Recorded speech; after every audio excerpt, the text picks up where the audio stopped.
Out of all the ink companies we've taken a look at, Liquitex is one that I didn't think would get a second video, but here we are. Let's see if their white ink is just as good as their black ink. Roll that intro.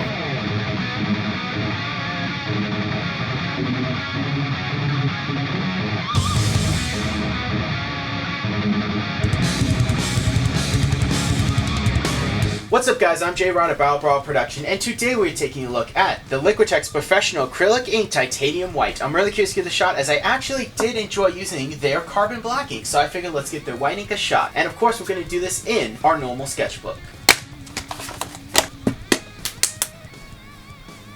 Alrighty, first impressions, not that good, but let's see if we can get a better dip. I got a lot of bubbles in that, and yeah, it's not very strong on the black paper. That's not good.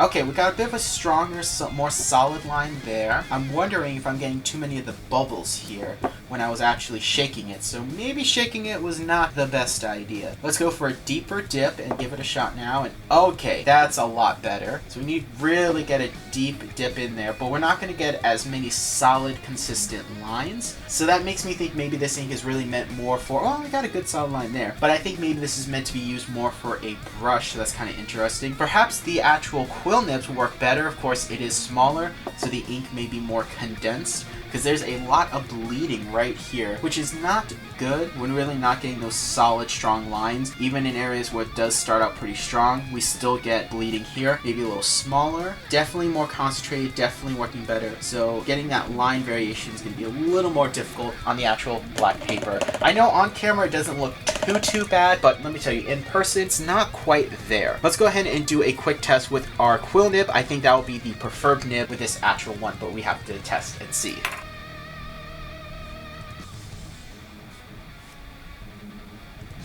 Just as I thought. So the fact that the quill nib is just smaller, it really concentrates that ink more. So we're getting really nice, really good solid lines. I actually really like these lines here. So we'll definitely be doing our illustration with our quill nib. So you can tell I'm really happy because that means we get to do a little bit more cross hatching than normal. And yeah, we're still going, and now here we're getting that bleeding that we're having immediately here with the actual dip pen nib. Really curious to see how this is going to work with a brush, because now we can get a good test to see how strong of a white pigment this is. And then, of course, we'll do our test. We're actually going to see if it can cover other markers. So I did a little thing last night for this. We have Sharpie, Micron, Accurate, Copic, Marabu, Subaru, AD, Winsor & Newton. We have Dr. P.H.Martin's Bleed Proof White Ink Matte. And then we also have the normal Liquitex Black Acrylic Ink. So let's go ahead and do our brush test, and we'll do that. And I'm just going to use my normal cheap balletry brush.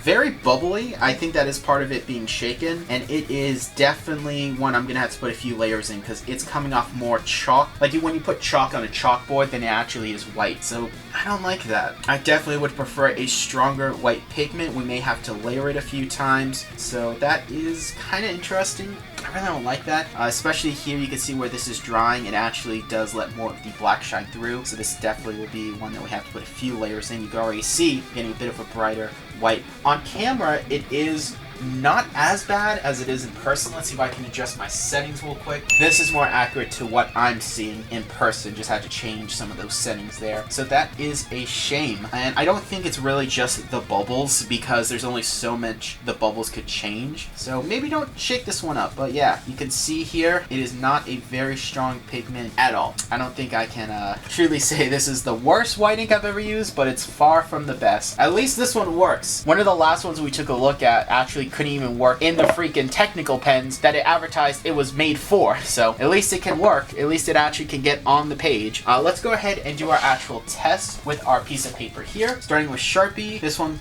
yeah, not really much. I expect a lot of bleeding with the Sharpie. Micron. Okay, a little better. Accurate. Copic. Okay, let's do another dip there. I think I kind of ran out of the ink. Yeah, getting some bleeding, I'm noticing. Marabu. Subaru.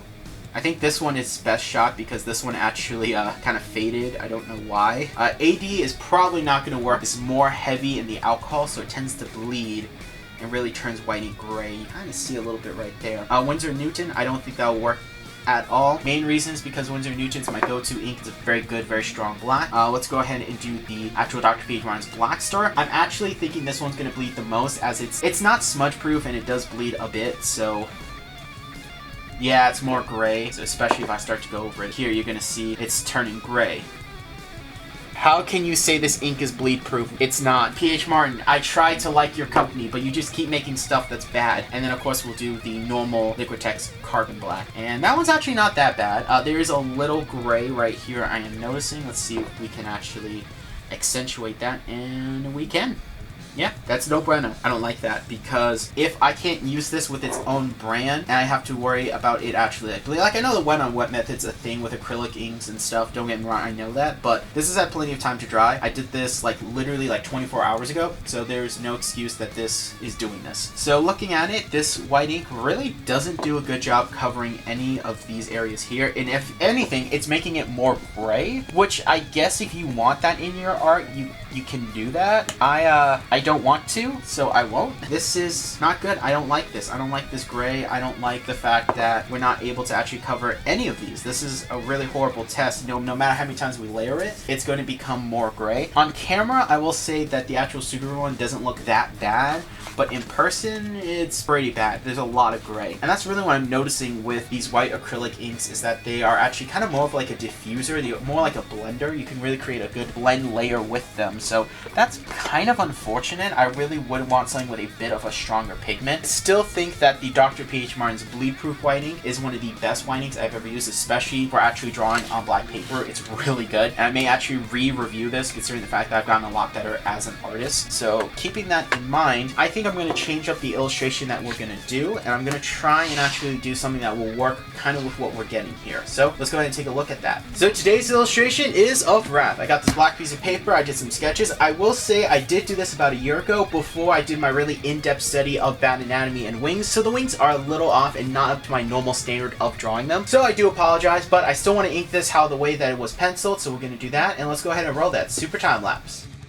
When it comes to making the commentary for the B footage, I like to always explain my methodology and my thought process so I can really put you guys in my perspective and the decisions I made and the fun I had inking. And this, well, it wasn't a lot of fun, and that's because this white ink is really bad. I do think this composition is pretty strong. Every time I work with white ink on black paper, I honestly kind of feel like old school Frank Miller. Like, I mean the good Frank Miller. I was able to draw some amazing stuff with negative space and wrote some of the best Daredevil and Batman stories, but here, not so much. The white ink is really, really weak, and I had to layer it a lot. And the problem with that, and normally that wouldn't be too bad, but this ink is really thin, so a lot of times when you go to fill in an area, it creates ugly streaks, and you get spots that are darker and some that are whiter. It's an annoying process that I just don't like doing. And it's a shame because I would have loved to actually do this piece with a good white ink, and it's a shame because I always look forward to doing these pieces, but I just wish this ink was up to snuff. The only real inventive thing I can say is that I tried a new trading card technique where you apply ink to a little card and then you splat it to create that cool splatter effect that I do love in my art. Normally I use a toothbrush or I use just a normal paintbrush, but here I tried something different and I really liked how it came out. A little more practice and I think I will become a master at it in no time. But overall, just wasn't too blown away by this ink. I really don't think it's anything special. In fact, I think you guys can easily guess the rating it's going to get. So let's go ahead and wrap this up and take a look at the piece in all its finished glory.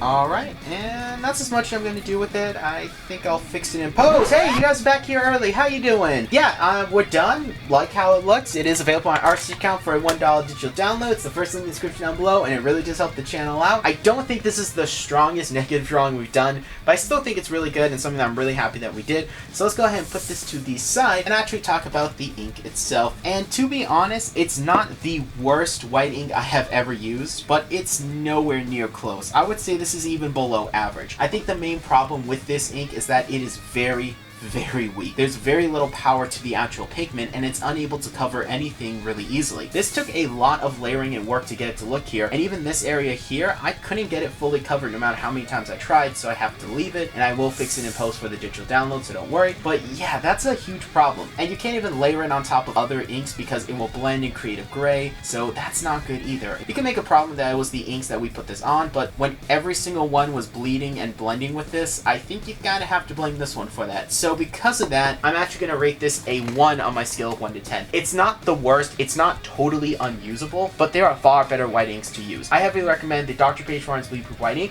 the Dr. P.H. Barnes Bombay White Ink, and of course the Presto Jumbo Pen. All three of them are great white inks that will do everything this can't do and far more. So let me know what you guys think of the actual ink review itself. Do you think I was too harsh with it? Do you think maybe I should have incorporated more acrylic techniques? I know it's not my style, but I'm up for it, so we may revisit this in the future if you guys want me to. Let me know what you guys think of the piece, areas that I could improve on. For example, the wings, again, they are not my normal standard that I do draw now, but they are representative of what I did in the past. And of course, subscribe to the channel for more art and animation based content. And so with all that said, remember, I'm J-Rod of BLACKEST Productions. I draw power and my own soul.